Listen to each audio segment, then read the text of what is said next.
Today I'm going to tell you a story. A story about a wannabe athlete. This wannabe athlete is actually me. Now, I never aspired to be an Olympic champion or even in the Olympics. I never aspired to be any kind of elite athlete. But one day I started running. Actually, I started running because I was going through a divorce and it was stressful. And I started running to relieve the stress. And what I discovered is I loved running. And so I wasn't quite like Forrest Gump. I didn't run all across the United States.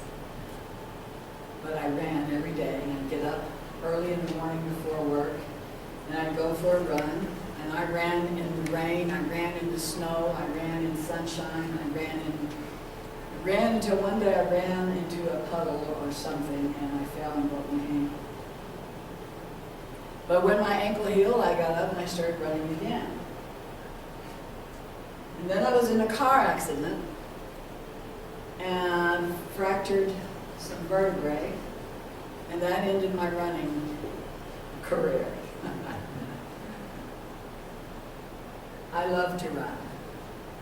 And it was, even today, it's hard not to run, to not be running, because I can't even walk, because walking, if you've been a runner, walking is difficult. But then one day I discovered bicycling. And I discovered I loved bicycling. And it gave me the same kind of feeling that running did. And so I started bicycling. And I reached the point where I was bicycling 100 miles a week.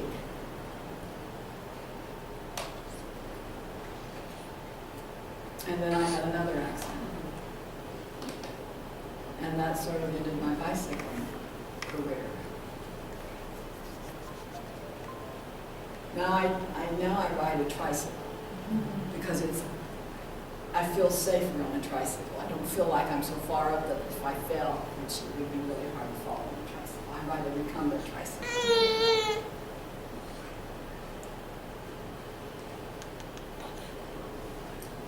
I'm telling you this because it has to do, believe it or not, with what I'm going to talk about, and that is hang loose. Hang loose. I loved running. I loved riding my bicycle. I had at one time wanted to ride my bicycle all over the world.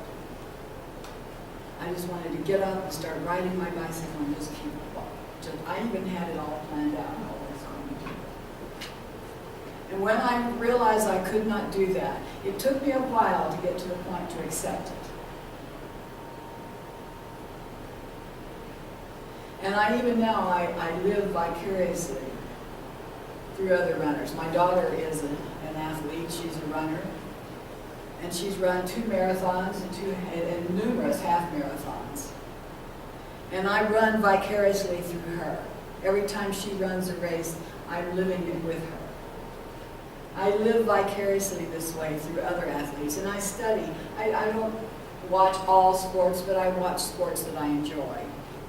I watch the Olympics, and I admire the people who take part in all of these sports, because I know the discipline it takes to become an elite athlete.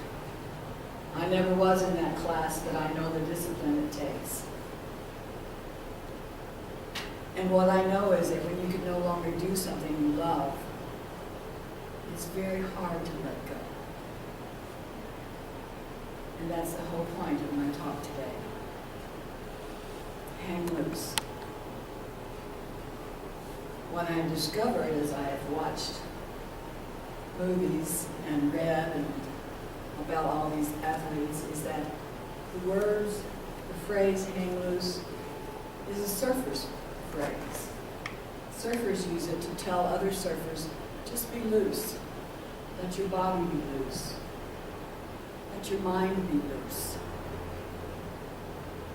And it has become a phrase that we pass on to other people to say, just relax. Relax. Be calm. Everything's going to be all right. Just be calm. Relax. Everything's going to be all right. Now, I don't know about you all, but this is something that I struggle with on a day-to-day basis. Because if there's something that is disturbing my mind, I just sort of let it keep on moving around my mind until pretty soon I'm a basket case. Anybody ever do anything like that?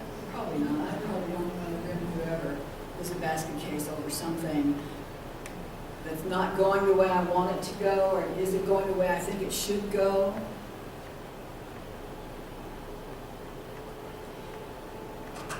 Ernest Holmes developed a way of prayer that we call in our teaching spiritual mind treatment. And the reason it's called spiritual mind treatment is that, first of all, we teach what we call an affirmative prayer rather than what other religions call a beseeching prayer. And the difference is this. In a beseeching prayer, we're asking God, that person out there somewhere, to give us something that we want. And an affirmative prayer, or spiritual mind treatment, we are actually treating our mind. This is why it's called a spiritual mind treatment. We are actually treating our mind. You know, when you go to a doctor, you're going for a treatment, right? You're going for a treatment of an illness. In spiritual mind treatment, we are going for a treatment of our mind, to put our mind at ease, to affirm, this is why it's called affirmative prayer, to affirm that what we want we already have. Because this is the other thing that we teach, is that if we are asking something outside of ourselves to get it, we never know if we're going to get it. We're always wondering, am I good enough? Do I have enough faith? Is it going to happen? Is God going to look on me with favor today? In affirmative prayer, we are stating that we believe, because God and I are one, it's already ours. It's already manifest. All we have to do is accept it and allow it into our lives. So this is parts of the spiritual mind treatment that we teach in this movement. And then there's another part, and that's called release. Release it. We release our prayers. We release our words. We release them into a law that only knows the word yes. And if we are putting in some negative words into our prayers, then the law it hears the negative. For example, I don't want to be sick. I do not want to be sick. Now guess what you're telling? You're telling the law, I do not want to be sick. But what the law is hearing is, I do want to be sick. And so guess what? Sick is what you get. And if you are thinking anything negative, you are thinking a negative thought into this thinking substance that we call the creative medium, or the law. And that negativity is what you're going to get. So the surrender part comes in. First of all, you want to make sure that the words that you speak are the words that you want to see materialized in your life. And then, having spoken the words that you want to see materialized in your life, then you surrender. You release it. And this is what hang loose means. Let go. Relax. Everything's going to be all right. Stop grasping it. Stop thinking that you have to do something else to make it happen. Loosen your hands and let go. Hang loose. And we what we want, we will see materialized when we let go. And the reason we know this is that we have spoken into that law, that creative medium. We are all microcosms of God, of Spirit.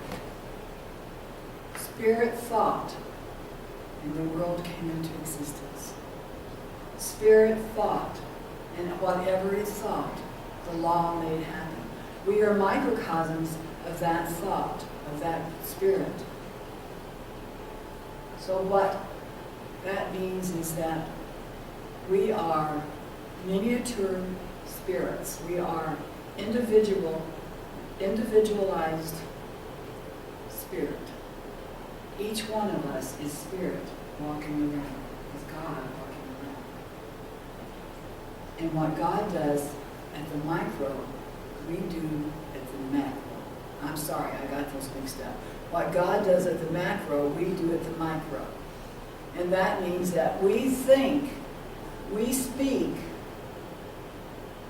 and the creative medium, the law, makes it happen. Then we have to do our part, and our part is to release it.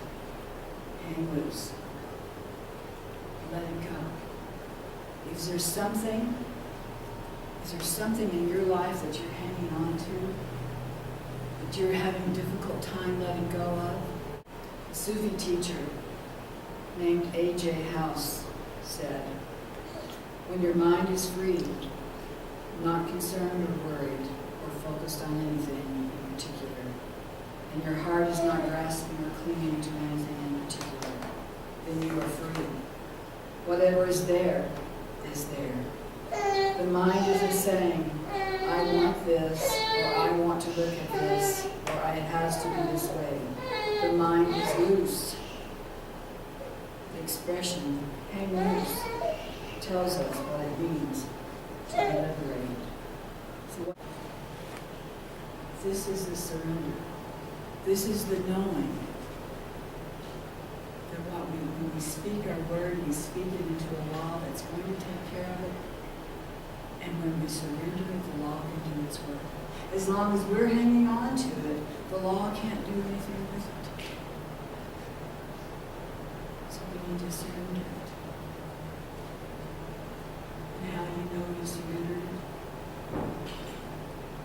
You can use the whiteboard anytime. You can take it into your daily life. And when you've got an issue that won't let you alone, write it on that whiteboard and then erase it. That is a tangible way to get rid, to surrender your problems, to surrender what's on your mind, to let God take care of it, to let the law take care of it. So I invite you first of all to use the whiteboard as a way to show that you surrendered it. Because when you have surrendered, then the law can go to work. And you'll begin to see the benefits in your life. I know this works because it's my life. It's the way I live my life. And what I know it works is that when I hang on to something, and I'm the greatest hanger-on you've ever seen in your life, I just have a really difficult time letting go of my problems because I think I have to do something about them. But I know that when I have surrendered them, my body feels better. My mind feels so much better.